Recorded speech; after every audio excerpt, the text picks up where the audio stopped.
So tonight's review is all about genetics, and so let's write a few things down to remember before we start trying to answer some questions. First, let's remind ourselves that a gene is a section of DNA that codes for a protein. That's what a gene is. Section of DNA that codes for a protein. And when we have that protein, it can do certain things in the body of an organism. It can code for an enzyme, it can code for an antibody, it can code for myelin, which is the part that makes up your muscle. It can code for pigments like eye color, hair color, and skin color.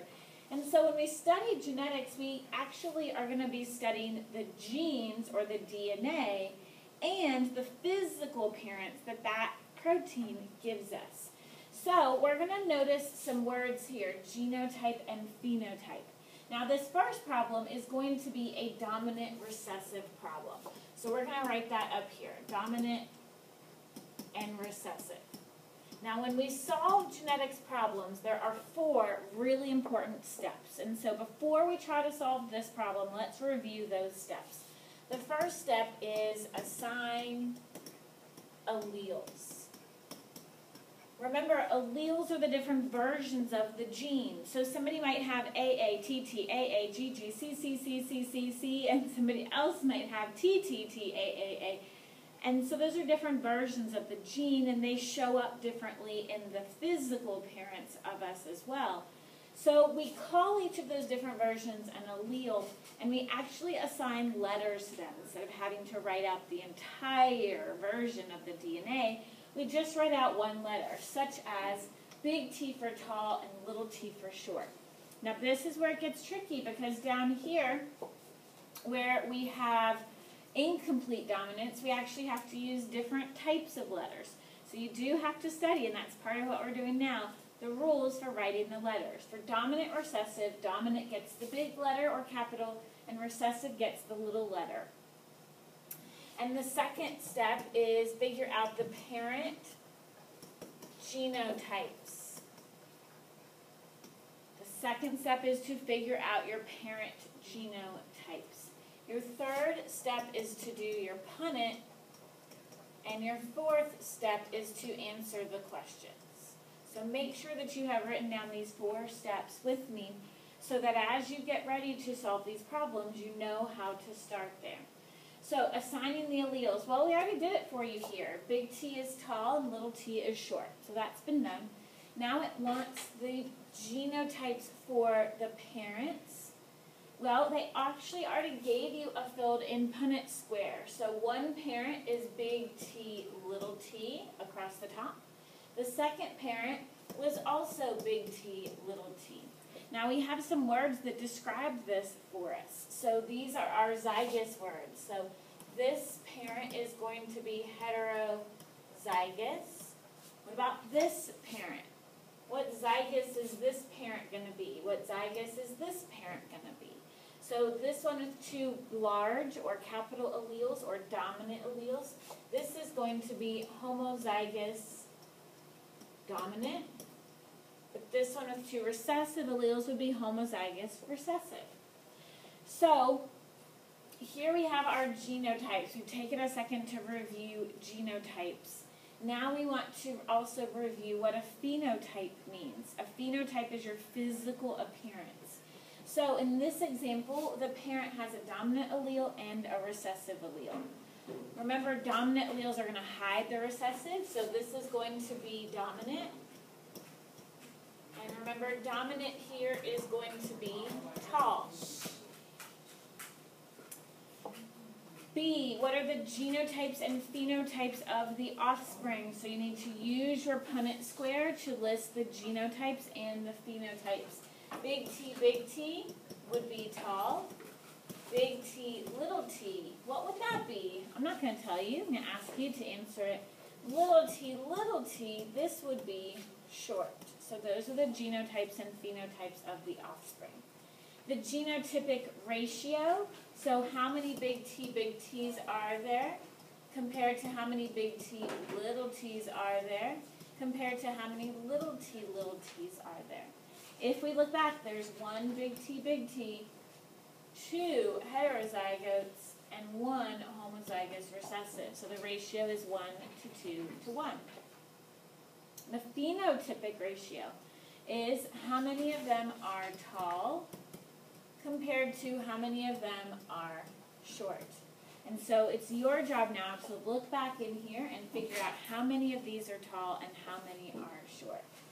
What environmental factors might influence or affect the expression of these genes for height? So one of them might be diet.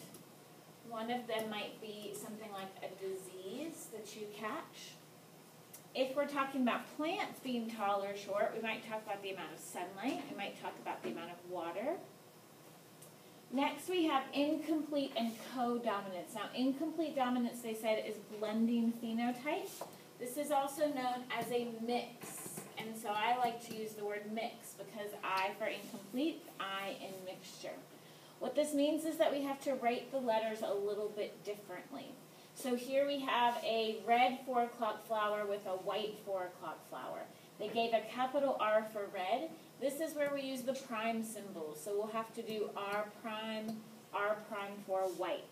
So we're giving a capital R for red and an R prime for white, and we put that in our Punnett square.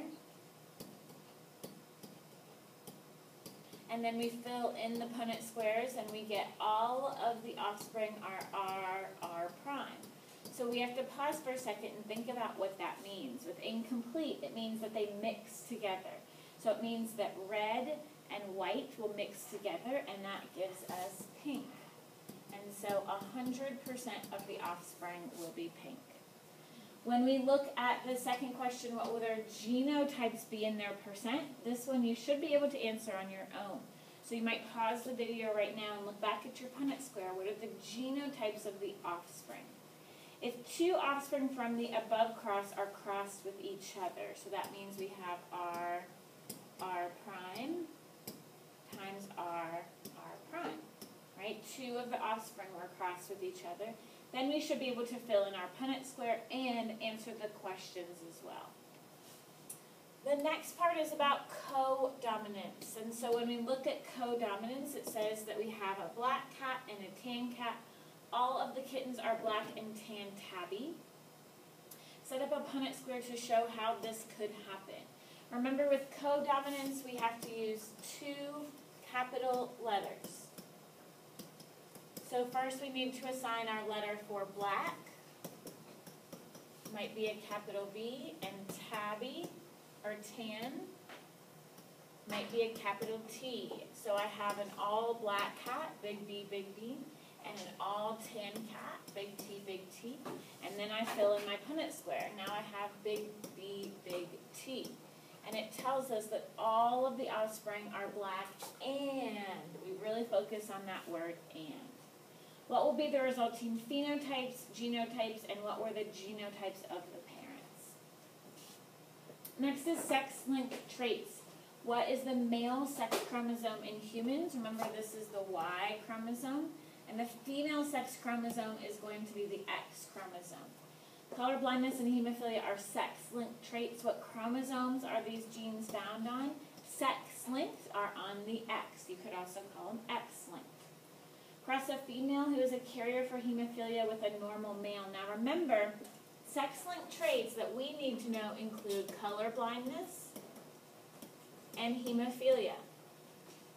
And both of them are sex-linked recessive. So to start out, I need to assign my letters. That means X little h is someone with hemophilia. X big H would be someone who is normal. And so now I have a female who is a carrier. Remember, females are XX and males are XY. The female is a carrier. That means she is heterozygous. So that's big H, little h. And he is normal. That means he has to be big H. Nothing on the Y. Remember, the Y is short and stumpy. So now I need to fill in my Punnett square. What is the chance they will have a child, son or daughter, with hemophilia? then what is the chance they will have a daughter with hemophilia? So I would only look at the XX. The chance they have a daughter who is a carrier. And then finally, why are males more likely to show a sex-linked disorder? This is because they only get one allele. Remember, XX are two big chromosomes. XY is the tall and the short chromosome.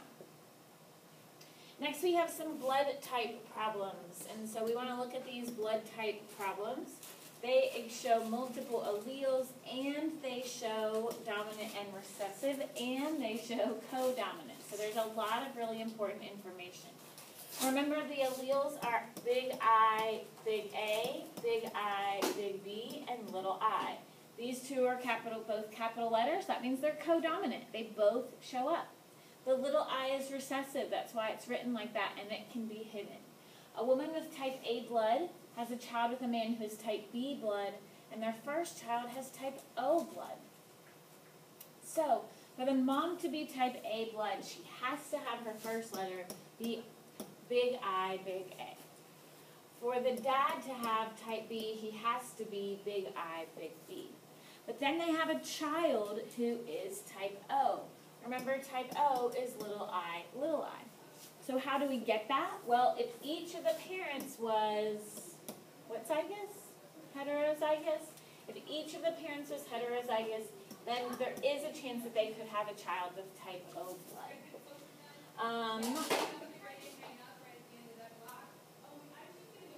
Then we have some questions here about working backwards. The child has type O blood, which remember would be little I, little I.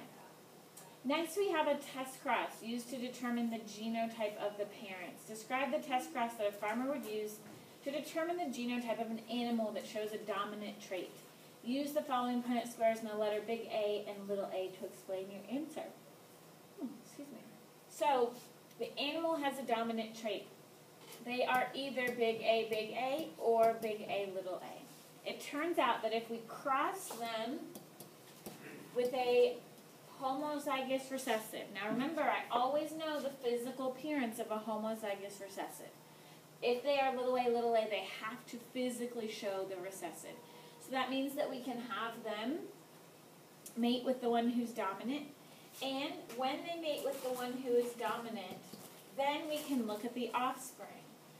In this example, all of the offspring would be heterozygous, and all of the offspring would turn out dominant. But in this example, 50% would actually show up as recessive. So, if I take somebody who's dominant and I mate them with somebody who's recessive, I can look at the offspring, and that will tell me if the parent was heterozygous or homozygous. Next, we have polygenic traits and pedigrees. Polygenic, remember, polygenic is when there are many genes for one trait. This is things like height, eye color, skin color. And remember, this is when we saw the bell curve. We had a real big range of different appearances. So in human height, there are some really short people and some really tall people, but most people fall somewhere in the middle. Multiple alleles is different because there's one gene with several forms or alleles. Here we're talking about many genes, and here we're talking about just one gene. If we look at this pedigree, remember there are two questions that you're supposed to answer. Number one, is it dominant or is it recessive? We look for it to skip a generation. So here are two parents, and they don't have it, but their child does. Here are two parents that don't have it, but their child does. So this one has to be recessive. The next question that we answer is it sex-linked?